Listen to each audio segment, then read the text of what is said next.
Hi everyone, and welcome back to the How to Program with Java blog. My name is Trevor Page, and today I'll be talking a little bit about constructors in Java. So, what are constructors, why are they important, and what do they look like in code? Let's find out. So, what are they? Well, a constructor is really the building blocks of an object. It's the first thing that Java will execute when a new object is instantiated. So if you were to instantiate a new object, Java will go to that object's constructor code and actually execute whatever you've put in that code. Does that make sense? Pretty straightforward. So why are they important? Well, it allows us to really initialize our objects. It puts them into a default or known state. This is really important when you have an object that it just makes sense to have it in a default state.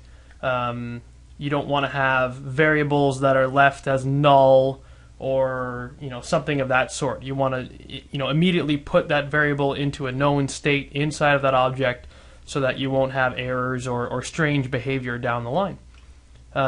So what do they look like in code? Well, let's find out. I've put together a little example that revolves around animals and human beings. So it uses a little bit of inheritance there. A human being is an animal. So that was back, we talked about inheritance and the is-a relationship. So let's take a look and see what that looks like in code. So here you see I have a human being, and it extends the animal class. If I look at the animal class, what does that look like? Well, an animal has an eye color and a sex, and a human being has a name. So, what do constructors look like? Well, a constructor looks just like a method, but it's missing one key part of a method. So if you look at this, this is the one of the constructors for an animal, because you can have multiple constructors, and this is accomplished by using different parameters. So if you see here, this is also a constructor for the animal class, but we have two parameters, eye color and sex. And if you see the difference, what I'm saying between an actual constructor and a method, you'll see that the constructor is missing a little middle piece here, which is essentially the return type, or here it's just void because this one doesn't have a return type. So this is what a method looks like. It'll have an extra piece of something here, whether it's going to be an actual variable or just void. The constructor won't have that. And another special property that the constructors have is the name of the actual constructor has to be the same name as the class. So if I even just change this to a lowercase a, Java will complain and say, well, the return type is missing because it thinks you're trying to create a method, so it needs a return type. But we're not creating a method here, we're creating the actual constructor, so it has to be exactly the same name as the class. And like I said, you can have multiple constructors so long as they have different parameters. So if I really wanted to here, I can add yet another constructor for the animal class, and let's say I have string, another eye color, sex, and let's say I also want to have, I don't know, let's put name in here, even though we have that in our human being class, but that would be acceptable, and it would be another constructor. So I don't want to do that though, let's take that away. Let's go one step down our inheritance chain to the human being. So you'll see that the human extends animal, and it has a name. So the human being also has a constructor, so you notice that the name of this constructor is exactly the same as the class name, human being, and it also has, let's see, 1, 2, 3 constructors, and then as well as the getter and setter for the name instance variable. So what does this all mean? Why is this important? How is this useful to us? Well, let's go to the human being program class that I've created. that has an actual main method. So like I said, the main method will be what is first executed, first looked at by Java when you start to run the program. So here you see we instantiate a new human being. I just call it me for no specific purpose. And after I instantiate this class, I will output some things about that particular object. So if you look at the output, it's just some console output saying that, the human's name, eye color and sex and that kind of thing. Just gives us an idea of what the actual object contains. So I do this for me, and then I do this for you. Now you'll notice that when you instantiate an object, this is actually the code, this is actually the constructor that it will call. So the human being here will call the constructor that takes no arguments, no parameters. So what does that look like? Well, let's click over to human being, and you see we have 3 constructors here, 1, 2, 3. And this is the one that takes no arguments or no parameters. So this will be the code that will be called when the class gets instantiated. So this is new. It's a keyword called super. So what the heck does super mean? Well, all this means is I want to call the class that is extended by my current class, and I want to call its constructor.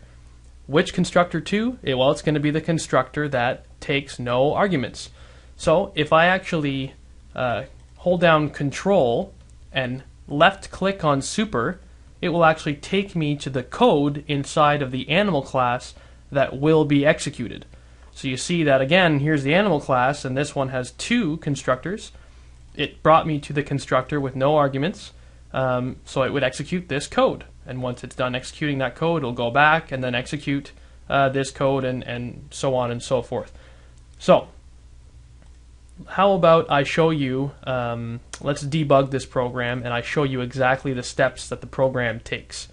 So let me right click on my main method, say debug as Java application, and we switch into our debugging view. Let me just move this up a little, give you more room. So you see that we've stopped here at this breakpoint, and we're about to instantiate the human being object.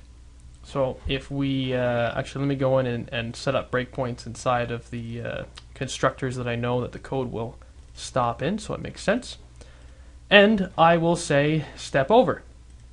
So you see that the code has now gone into the human being class and into the human being constructor that takes no arguments, and it's now going to call super. So like I said, it's going to go to the class here, the animal class that human being extends, and it will run the constructor for the animal class. So let's see if I'm right. Let's say step over, and sure enough, we go into the animal class in the constructor. So now it will actually set these properties, eye color and sex, to our default or known state values of brown for eye color and male for sex. So let's step over, and we come back to the human being class. So we had just finished running the super method here, which is the animal constructor with no arguments. And now we're going to initialize our name instance variable with, again, a known state of John Doe. Step over, and done. So now we've instantiated our human being class, and you saw how it flowed into and executed the constructors that we've set up. So now if I step over the output, you'll see that it outputs John Doe's eyes are brown, John Doe is male. So John Doe was the name that we assigned by default, and brown was the color of the eyes that we assigned by default, and male is the sex that we assigned by default. And again, it did all this by default because we didn't specify any parameters inside of our constructor. So what would it look like if we actually specified some information, like blue eyes, female, and Jane Doe for a name? Well, let me just switch around my breakpoints because I know which constructors we're going to be hitting.